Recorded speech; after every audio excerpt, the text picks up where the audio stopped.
through stuff, but the only thing they can do is like spew out negativity into your life. Now raise your hand if you've ever been around people. Come on now. We all have. Just be honest. I mean, not anybody in here would do that. Of course not. You know, we've all been around people who kind of drag us down with their negative comments and actions when we're going through. Sometimes they're kind of like Google. You know, you're hoping to get something good from that little search engine there. You know, you're talking to them and then they just spew back negative stuff. So it's not always great. But thankfully, God has a lot to say about the bad stuff that we go through, the negative stuff that we go through. He has a lot to say about that in His Word. And I'm going to tell you about two guys, and Tim said he's going to come up here and jerk me down from here if I don't finish up in a small amount of time. But I'm going to tell you about two guys.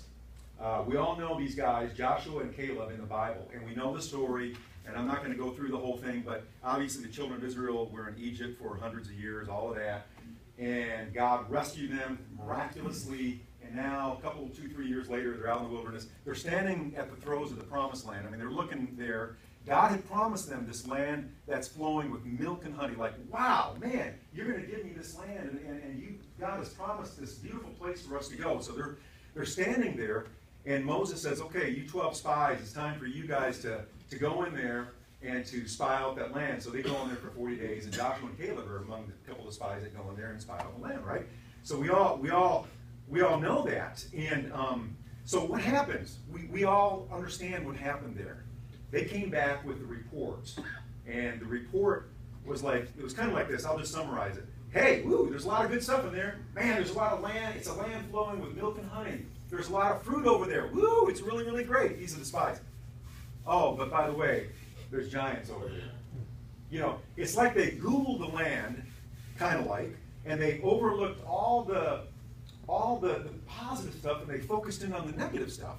You know, that's kind of, in my mind, that's kind of what happened. They decided to dwell on the negative stuff. They forgot to dwell on the promises that God had given them. God had given them all these promises, and instead, but you know, you got the response from Caleb. Caleb's like, wait a minute, hey, we can do this. We can do this. God has given us this land, and we can take it. And both Joshua and Caleb were so filled with faith. They were so filled with the promises of God. They said, you know what? I can trust God's word to be true. Amen. I can trust God's word to be true. And they said, hey, we can do this. We can conquer this land that God has given to us. And, you know, I want to just share 3 things this morning that I really think that we can kind of get out of the story. There's a lot of things we can get out of the story. But 3 things that we can get out of the story. Number 1. We all need to understand that we're always going to encounter negative people and negative circumstances in our life. I think we all understand that we're going to have negative circumstances in our life. That's just part of living, right? We're going to have negative people. But it doesn't change or alter God's promises. You think about that for just a minute. You have negativity, you got problems, you got struggles in your life. That doesn't change God's promises. God's promises are true, true, true. Both Caleb and Joshua understood this. They were surrounded by negative people, these spies, and yet they held on to God's promises. Number 2, we have a choice. We can believe in the hope that we have in God, or give in to nope. That's your word for today, nope. Don't use nope. Instead, use hope, the hope that you have in God's word. Those spies were nopers. That's right, they were nopers. They're like, nope, can't do it. Nope, can't do it. Instead of trusting in the hope that God had promised them.